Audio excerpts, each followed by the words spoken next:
Good morning, everybody. Actually, it's not morning anymore, but good afternoon, and welcome to the broadcast, welcome to the replay, welcome everybody who is joining. Thank you for being here, and thank you for watching the replay if you do so. And today we are going to talk about something that I think affects every single person here and every single person in the whole world, and that is, how can we have more confidence? How can we be more confident? Okay, and this is something that's really interesting and that is backed by research, as I always am talking about things that are backed by research. What's up, Simon? So welcome everybody to the broadcast. Thank you so much for jumping in for a second, and just want to jump right to the subject here. Hello, Grant, good to see you here, man. And today is a beautiful day in Huntington Beach, California. It's a good day, and this is a Star Wars shirt for everybody who's wondering. And that is the key to being more confident, is wearing a shirt with Luke Skywalker. No, just joking. No, but yes, that is definitely part of it. No, just joking. But yeah, thank you so much for noticing the Star Wars shirt. I love Star Wars. I think it's pretty awesome. And hello, Miss Diamond. Hello, everybody who is joining and who is just getting here. Hello, Segal. Good to see you. And you guys, let's jump right into this. Okay, so a lot of people in the and by the way, if this is your first time watching my broadcast, sometimes it is for a lot of people. My name is Andy Proctor, and I talk about the science of happiness, the positive psychology that helps us to flourish as human beings. All these things that help us to be happier, but that are backed by science and research. Okay, so hello, Book Nerd. Good to see you. Welcome. And if you're new, please let me know. Are you new? And if you are, say your name in the comments, please. So where are you going to repost now? Your broadcast catch shut down. Catch shut down. Oh boy. Well, that's a great question. So that's interesting. Well, I will look into that because all my stuff was on catch. That is a shame. So tomorrow, it's shutting down tomorrow. Wow. Holy smokes, that's crazy. Well, thank you for telling me. That's why I love you guys. I haven't been following that very much, so that's good to know. But either way, I think Periscope is amazing. And even if I don't get all my catch stuff back or whatever, maybe I'll go download them all or something. Exactly, I'll put them all on YouTube. It's no big deal. So, and can you? Yeah, that's interesting. I'll do another scope about that. I'd love to ask everybody about that later. But let's jump into this, guys. So everybody says that self-esteem, right? Self-esteem is what you need to have confidence, and that's kind of been like the big buzz term. Is like, well, you know, increase your self-esteem. And I'm sorry, there's some noise outside. I don't know if you guys can hear it, but hopefully you can hear my voice over the lawnmower or whatever it is out there, the blower. I'm thankful that they keep our area clean, so you can't hear the noise. Awesome, great. You have until the 7th to save them. Oh, that's nice. That's really great. So awesome. Good to know. Thank you, Simon. Awesome. So so you can hear a little. Okay. No worries. So yeah, happy birthday to the Queen today. So self-esteem has been kind of the thing that everybody has talked about. Is like, oh, well, you know, just increase your self-esteem. Oh, well, they're not confident. Yeah, they just probably have low self-esteem. The problem with that is that self-esteem is only effective when you are successful. Okay, when you have success. Hey, what's up, Sage Cryptic? Welcome to the broadcast, man. So the problem with it is that it's not there when you need it. Okay, so when you know, the self-esteem is like, okay, well, if you are successful, then you're like, yeah, I feel awesome about myself, right? And when you have success, your self-esteem is just like, boom, like all the way up into the roof, right? But then when you need that self-esteem, you're not successful. When you just slammed on the floor and you're like, you know, just messed something up and you know, had a big mistake or whatever it was, big time failure. You know, that's when that's when you need self-esteem, and that's when you don't have it. Okay, so it's contingent upon your success. So, it's a consequence of success. It's not a cause of success, right? And it's also very comparative. It's comparative, right?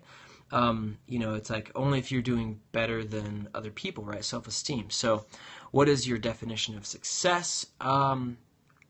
That's a great question for another scope. So thank you that's a really thoughtful question, though. So what does work? Okay, what does work? And I would say, and so would the research, that self-esteem is not the answer, but what does work is self-compassion. Okay, so what is self-compassion? Self-compassion is treating yourself or treating oneself kindly. How would you treat a good friend, right? How would if somebody else was going through the exact same hard thing or like challenging thing? I'm sorry, I don't know that language. But if they're going through some challenge or some difficult, obstacle, how would you talk to that friend? How would you treat that friend in that situation? And that is, hopefully you would answer right with warmth, with care, with understanding. The problem is that, yeah, exactly, Sage, cryptic is, yes, we, most of the time, inside our heads, we are constantly talking to ourselves, and we are not very nice to ourselves. Treat yourself as if you were your own best friend. Exactly. So there's a funny little comic that I showed, or that I found, and it shows that there's all these. There's this like little guy, and he says it's like the meanest people to you. Number one are the bullies in elementary school, right? The kids that beat you up. Number two, yourself. Like you're like we are naturally our brains are wired to basically be critical of ourselves, to be very self-critical. Unfortunately, that's just the way it's just interesting. So overthinking gets in the way of confidence. It absolutely does. Yeah, totally, Simon. You would never be hard on my friends the way I'm hard on. Exactly. So, but if you're nice to yourself, you don't accomplish anything you think. That's an interesting belief. Interesting belief. So that's what they thought as well in the research. But they've done studies on this. Thank you for bringing that up.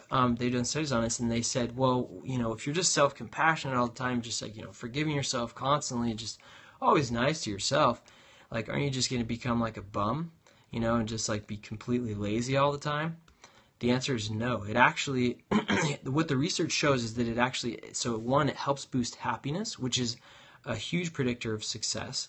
It decreases procrastination. So if you are self-compassionate, you're actually going to be more likely to get the thing done that that you're dreading, because that if you mess up, it's okay, and you're not going to beat yourself up about not doing it in a perfect way, right? The perfectionism decreases. It reduces stress, hugely reduces stress, which is, tied to depression and anxiety. All those things are decreased when you have self-compassion. Okay, and it also, it's there when you succeed and when you mess up. Okay, so yeah, it totally reduces stress. It's so true. So it helps give you that greater feeling of self-worth, right? Which is needed. It's so needed.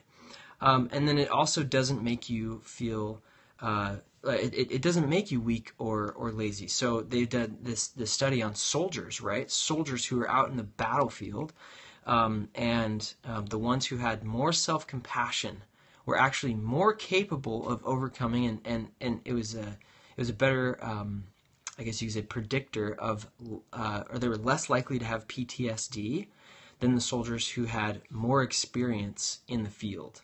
Does that make sense? In the battlefield. So the ones who, you'd think that, oh yeah, well, the ones that are out there fighting and stuff, they're going to be like stronger.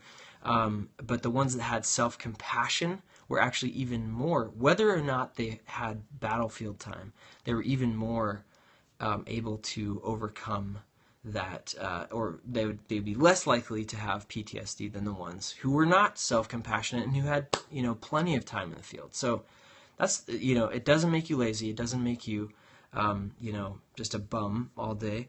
And you're much more likely to be honest and to be like trustworthy and not cheat, okay, which is a huge predictor of all kinds of failures and horrible things. Success it's not going to help you to be successful if you just hide things and things like that. So more likely to be honest, less likely to procrastinate, just a huge predictor of success and happiness. So I'm a big time proponent of self-compassion. Self-compassion, you guys, be nice to yourselves inside your head, outside your head, out loud. Be nice to yourselves, and being kind to yourself, you're going to be much more successful. You're going to be happier. You're not going to procrastinate as much, and you're going to be an amazing contributor to this world, to your life, to the life of others around you. You're going to cause a huge positive ripple effect. So, hello, good to see you, and thank you so much for being here, guys. And I'm just going to read this from her book, and this is from the book called Selfcompassion, right? Really easy to remember, by Kristen Neff, who's a really amazing researcher. And she says this: that's the most important difference. It's not contingent, and it's not comparative. You can have self-compassion even when you've failed miserably, and it doesn't depend on being better than other people. It just depends on being an imperfect human being. Which is great, right? Because it's pretty easy to be an imperfect human being. Everybody can do that, right? We can all be imperfect human beings. we don't need any, it works. It works, and we can all be self-compassionate. So go out there, love yourself, be kind to yourself, okay? Forgive yourself. And you're going to be successful, and you're going to be happier. You're going to be less likely to procrastinate. You're going to be less stressed all the time. You're going to be much more pleasant to be around. Your relationships will be improved. All this stuff is backed by really interesting studies. So just wanted to share that with you guys. Besides, it's not a competition. There's plenty for everybody. Exactly. You don't have to be better than somebody else to have self-compassion, and it's an even better predictor of success. So absolutely, yeah, we're all equal. So we're all imperfect human beings. Everybody can do that. And the person who is going to be your best coach through all of your failures and successes, and who's going to be constantly with you 24/7 is you. So be nice to yourself, have self-compassion, and you're going to be amazing. So all right, guys, have an amazing day. Thanks so much for being here. Always good to have you. And take care.